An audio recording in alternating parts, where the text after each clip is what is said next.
Buenas tardes, hoy estoy aquí como todas las semanas para hablar del artículo del tema de la semana y esta semana es un tema que sé que preocupa mucho a las familias e incluso a las que no hacen homeschooling. En general es un tema que a los papás los preocupa y los inquieta y siempre se están preguntando qué es lo mejor, y es el uso de pantallas, de tecnología por parte de los niños. ¿Qué tanto tiempo y de qué maneras utilizan el computador, el teléfono celular, las tablets y todo a lo que tienen acceso a través de esos aparatos?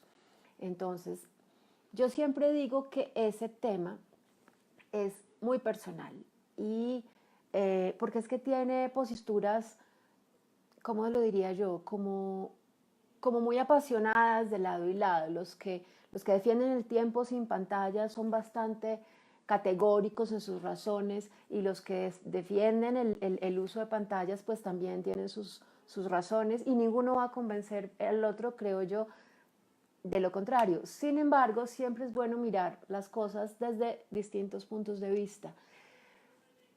Si uno mira hacia atrás, en este momento lo que asusta a los papás son los computadores, los móviles, las redes sociales.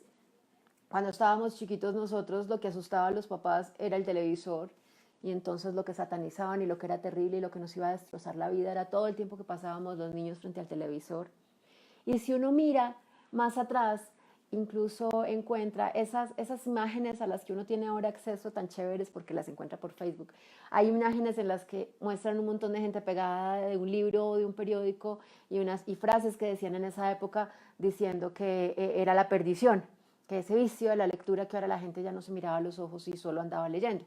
Entonces creo que cada época tiene ese nuevo paso, esa cosa que aparece que es nueva, y que creemos que eso va a ser la destrucción de la sociedad, de la humanidad, de los niños, de la moral, etcétera, etcétera. Y resulta que no, resulta que es una herramienta más que antes no existía, que ahora sí, y mientras aprendemos a utilizarla, habrá unos que no la comprendan.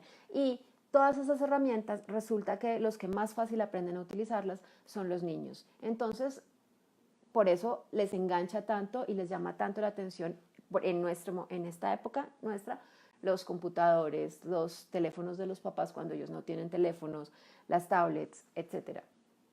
Sin embargo, siempre alrededor de todas estas cosas hay un montón de mitos, y aparecen artículos en periódico y en internet y en televisión hablando de todos los terribles daños que esto trae para los niños que estén tanto tiempo pegados del computador, que se van a enviciar.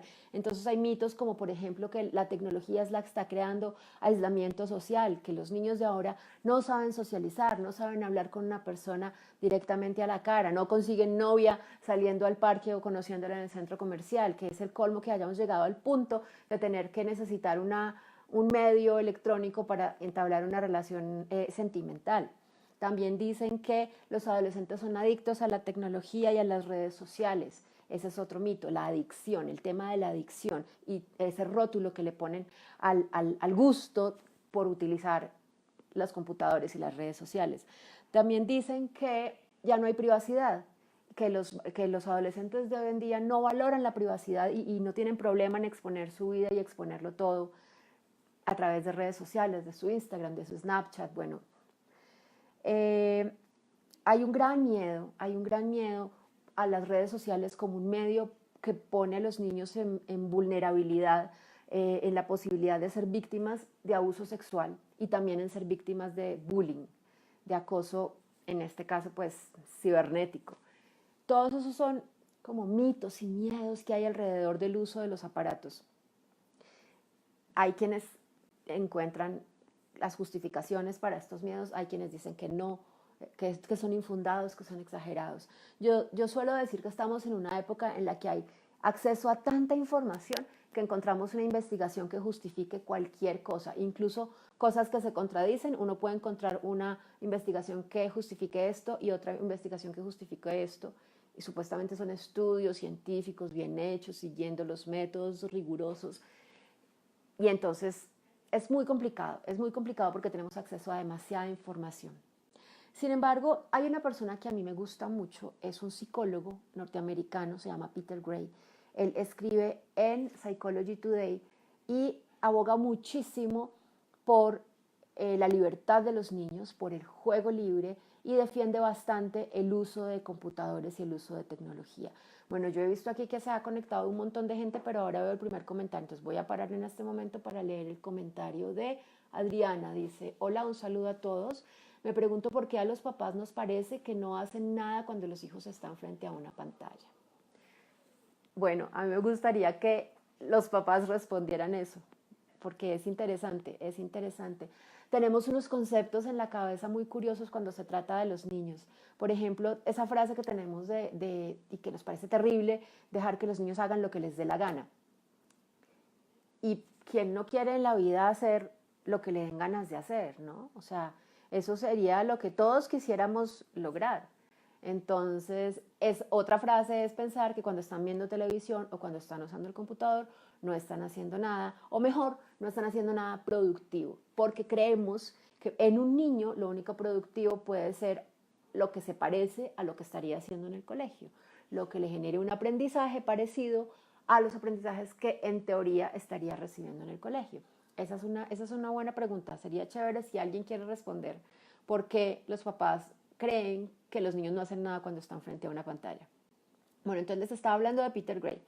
Peter Gray ha dedicado mucho tiempo a escribir y a investigar distintos temas relacionados con la infancia, como les decía, el juego libre, la libertad de los niños y el uso de las pantallas. Entonces, al final de mi artículo están los enlaces de un montón de artículos de él que hablan de estos temas, de los beneficios de los videojuegos, de los mitos sobre el efecto de los videojuegos en los niños, del tema de la adicción a videojuegos, a computadores, a redes sociales. Son muy interesantes, chévere que los lean. Si no leen en inglés, pásenlo por el traductor de Google, que últimamente lo han mejorado un montón y funciona muy bien traducir las cosas por ahí. Andrea Juez dice, el primer paso es cambiar de paradigma, nuestra mentalidad, exactamente. Y creo que cuando hacemos educación en casa, el mayor trabajo que hacemos permanentemente es ese. Acompañamos a nuestros niños, intentamos enseñar, pero lo que más tenemos que hacer o deberíamos hacer es revisar nuestros paradigmas, nuestras mentalidades y mirar qué conceptos tenemos que ya no nos sirven y que deberíamos desechar o cambiar. Entonces, Peter Gray en sus artículos cita mucho investigaciones, compara, revisa, y algo que dice es que muchas de las publicaciones que se hacen atacando o mostrando todo lo malo que tiene el uso de tecnologías, cuando citan investigaciones las citan de forma sesgada, las citan de forma parcial, perdón, no toman la información completa que está en la investigación, sino únicamente la frase tal vez sacada de contexto que les sirve para apoyar su teoría o lo que está postulando. En los artículos de Peter Gray, basándose en investigaciones, en estudios comparativos, él hace afirmaciones como las siguientes.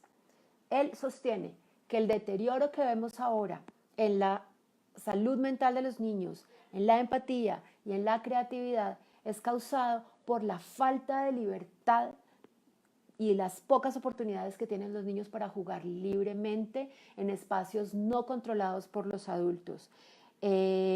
Cada vez son menos las oportunidades, o sea, lo que hacíamos nosotros de niños, que era salir a la calle y encontrarnos con otros y jugar por horas sin tener a la mamá encima. Pues yo recuerdo que yo jugaba y jugaba y mi mamá pues máximo se asomaba por la ventana a la hora de la comida a llamarnos a mi hermana y a mí a comer, pero nunca estaba pendiente de qué hacíamos y con quién hablábamos y si nos subíamos al árbol o cuántas veces nos habíamos montado en el columpio. Y los papás de ahora son así, todo el tiempo están supervisando a los niños en todo momento. Un niño no puede salir solo a la calle, ya los niños no caminan al colegio. Entonces, cada vez los niños tienen menos espacio para ser libres, para jugar libremente y para desarrollarse y estar con otros niños sin supervisión adulta. Y para Peter Gray, esa es la causa de los daños en creatividad, empatía y salud mental que se está viendo en los niños ahora. Andrés Quintero, creo que alguien más había dicho algo, no. Andrés Quintero dice, los estudios científicos se han vuelto validación y certeza de cosas muy naturales. Hasta la vida del agua la validan conciencia. La ciencia sin corazón es una cárcel la que adoctrina. Bueno, es una interesante opinión. Entonces, esa es una de las afirmaciones que hace Peter Gray, que dice que lo que está dañando a los niños es la falta de libertad, principalmente. Otra de las afirmaciones que saqué, que me gusta y que está pues soportada en estos artículos, que además están soportados en un montón de investigaciones, es que los videojuegos, especialmente, bueno, esto tiene relación con lo anterior, los videojuegos, especialmente los que son online y los que se juegan con otras personas, los que son multijugador, están llegando a reemplazar esos espacios que los niños han perdido por fuera, esos espacios de socialización con otros niños sin supervisión adulta. Entonces es ahí, en los servidores, no sé, de Minecraft, de LOL y de todos esos otros juegos multijugadores donde los niños se encuentran con otros y comparten y juegan y socializan. Entonces, lo que reportan al final son beneficios para los niños y para su proceso de socialización en lugar de estarlos dañando, que es lo que la gente cree que está pasando. Ahí pueden jugar libremente, no están supervisados y bueno, ya que no pueden encontrarse con otros en los parques y en las calles, pues se encuentran por ahí. Otra afirmación que hace Peter Gray es que los estudios comparativos que se han realizado sobre la salud física y mental, comparando jugadores y no jugadores, han demostrado que los videojuegos ofrecen beneficios a nivel cognitivo, a nivel emocional, a nivel social, a nivel de creatividad y a nivel de motivación. Y eso está súper detallado en creo dos de los artículos que están los enlaces en mi página para que los revisen. Por ejemplo, los videojuegos requieren que los jugadores se muevan rápidamente, que mantengan su atención en varios objetos al mismo tiempo, que tengan en su cabeza y estén analizando un montón de información en el minuto, que tomen decisiones rápidas. Muchas de estas habilidades son consideradas por los psicólogos como los bloques, como las bases de la inteligencia, como los componentes básicos de la inteligencia. Entonces esto realmente lo que nos está mostrando es que los videojuegos traen beneficios a nivel cognitivo para los niños. También hay beneficios a nivel visual, beneficios a nivel de atención, beneficios a nivel de creatividad, beneficios a nivel de desarrollar la persistencia. Es súper interesante observar los videojuegos desde ese punto de vista, porque nosotros como papás lo que vemos es a unos niños sentados frente a un aparato prácticamente hipnotizados, les hablamos y no nos responden, los llamamos a comer y nos dicen que no pueden porque están en medio de una partida y no entendemos qué es lo que está pasando ahí. O de pronto sí, o sea, solo hay que acordarse cuando jugábamos Atari. Yo tuve Atari, yo creo que muchos de nosotros, y sabemos lo rico y lo enganchador que era estar jugando un juego. Entonces, yo procuro mucho con mis hijos entenderlos, tratando de ponerme en sus zapatos y de recordar cómo era cuando yo tenía esa edad, y pues siento que me funciona bien. Otra cosa, los videojuegos van aumentando el nivel de dificultad, van haciendo que los jugadores cada vez tengan que resolver retos más complicados. Esto hace que desarrollen la persistencia, que sepan que si vuelven, intentan y vuelven, intentan y utilizan una técnica diferente y vuelven y prueban, en algún momento todo ese esfuerzo va a obtener un resultado y van a lograr la meta que estaban persiguiendo, el objetivo que querían conseguir. Entonces, cuando dicen que los niños de ahora son inmediatistas, sí hay algo de eso, más que en los niños, digamos, yo creo que toda una generación, incluso anterior a la de nuestros hijos, porque pues vivimos en un mundo en el que cada vez las cosas pasan más rápido, entonces cada vez tenemos menos tiempo para esperar que algo pase. Pero con un videojuego ellos dedican el tiempo y el esfuerzo una y otra vez hasta que logran el objetivo, como un bebé que está aprendiendo a caminar. Un bebé que está aprendiendo a caminar no se desanima, vuelve y lo intenta y vuelve y se cae, y vuelve y lo intenta y vuelve y se cae y vuelve y lo intenta hasta que un día ya no se cae y sale caminando. Adriana pregunta, ¿por qué se debe poner límite a las pantallas? Bueno, hay gente que cree que sí hay que ponerle límite, hay gente que cree que no hay que ponerle límite. Los que creen que sí hay que ponerle límite piensan, las razones que yo he escuchado es que hay otras cosas en la vida, que no todo es pantalla, que tienen que también aprender a relacionarse con personas de carne y hueso frente a frente, que hay otras obligaciones, bueno, no sé. Si un niño dedica horas y horas y horas y horas del día a leer, tal vez nadie le dice nada. Pero si un niño dedica horas y horas y horas del día a ver televisión o a jugar en el computador, los adultos que lo rodean empiezan a sentirse bastante incómodos. Entonces, yo creo que es cuestión de que desde nuestra postura de adultos no alcanzamos a comprender la importancia que tiene para los niños el tiempo que dedican a esa actividad. Bueno, a ver, otra de las afirmaciones interesantes de Peter Gray en sus artículos es que el juego y los videojuegos propician la interacción social. Esto ya lo había dicho porque esto reemplaza el espacio donde los niños interactúan ahora, pero además de que interactúan jugando, también cuando se encuentran con otros niños que juegan el mismo juego es tema de conversación. Ustedes saben que una de las maneras de hacer amigos es encontrando una persona con quien uno tiene un tema común del cual conversar. Entonces los niños conversan porque tienen el mismo juego y entonces comparten estrategias y comparten experiencias y hablan del servidor en el que juegan o del nivel que les costó trabajo o de la, no sé, armadura de diamante que usan para... Bueno, yo estoy tratando de recordar lo que oigo que mis hijos juegan y utilizan en sus juegos. Entonces los videojuegos son una herramienta de socialización, al contrario de lo que la mayoría de la gente piensa.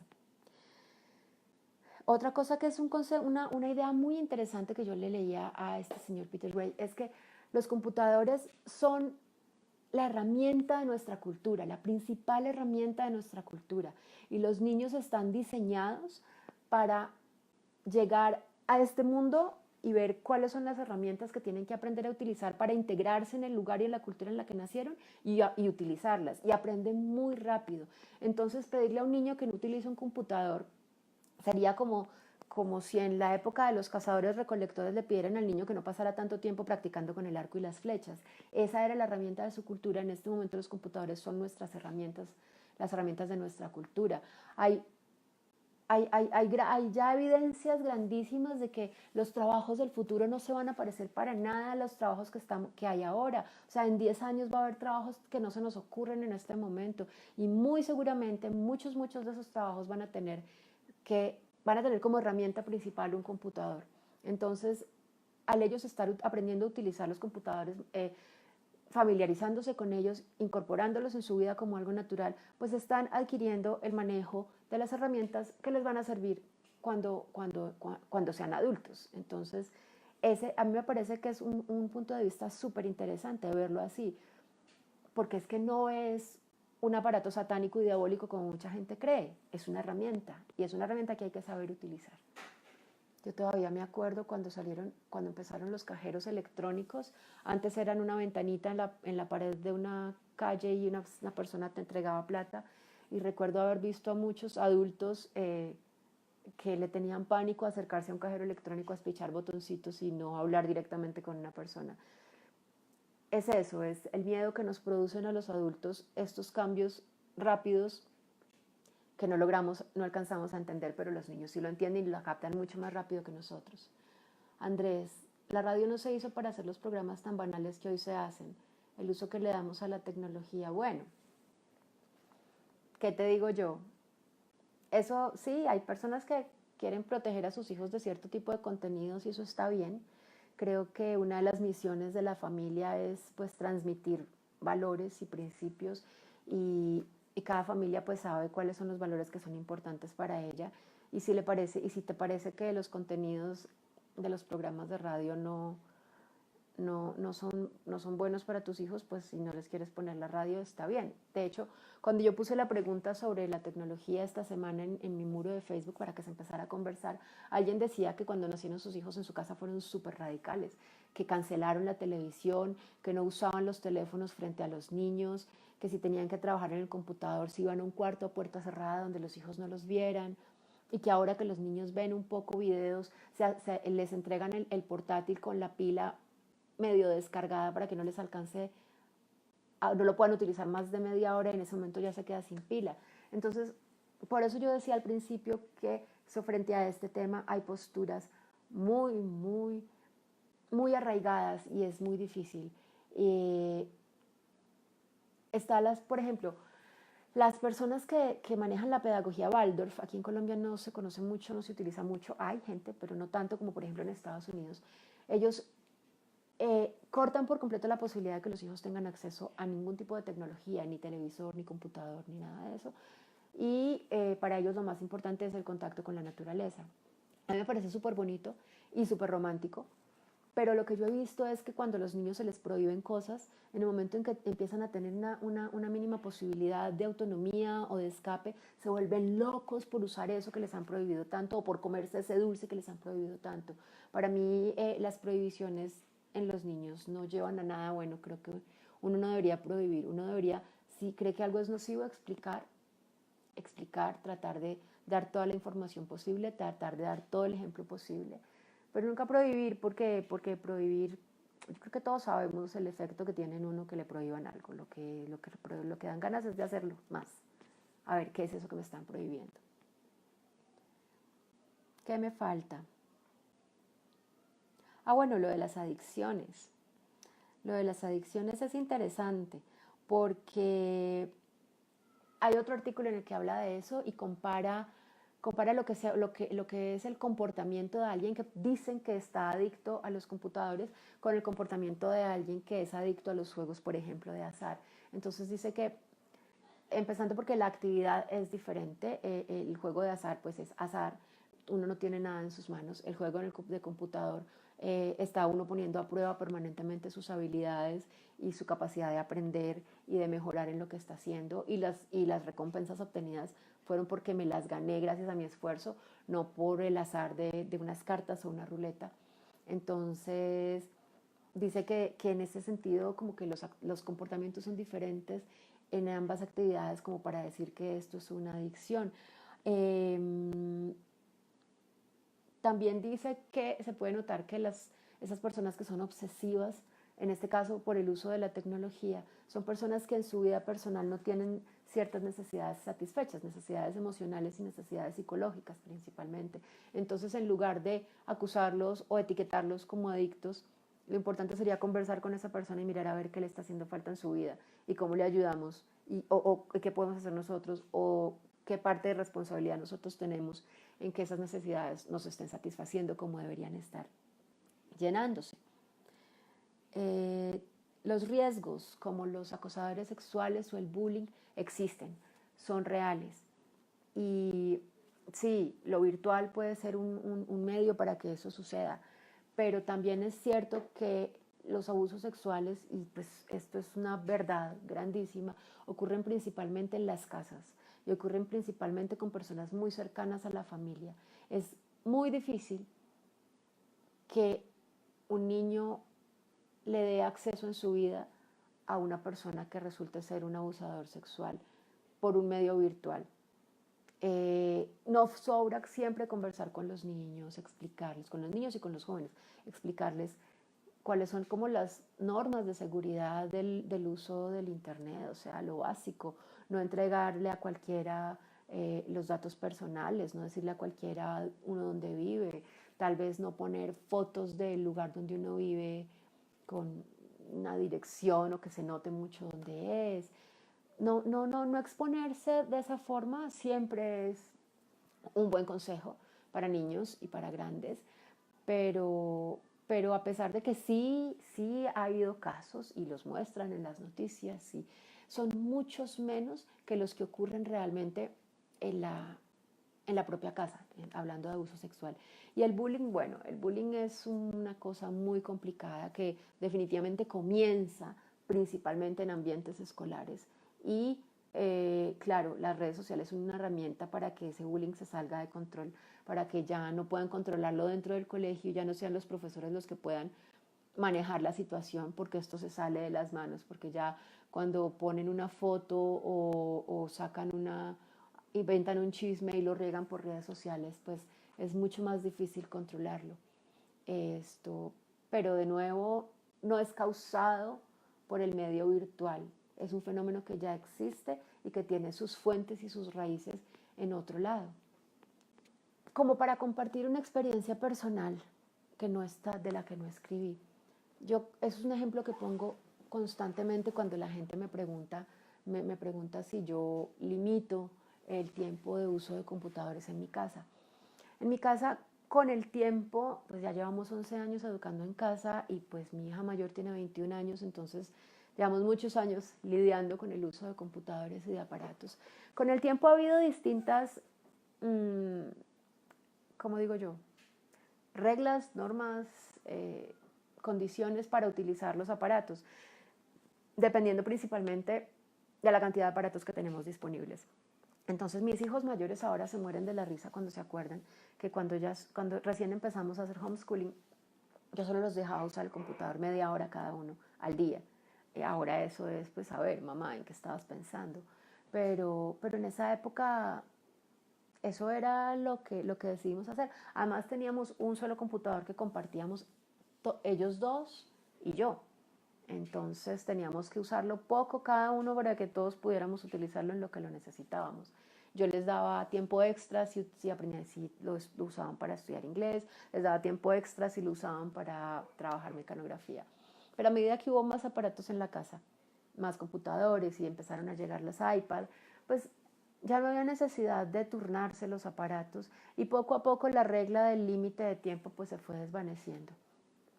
Siempre es importante notar que los niños utilizan los aparatos pues porque les gustan, porque están entretenidos y muchas veces porque no hay otra opción.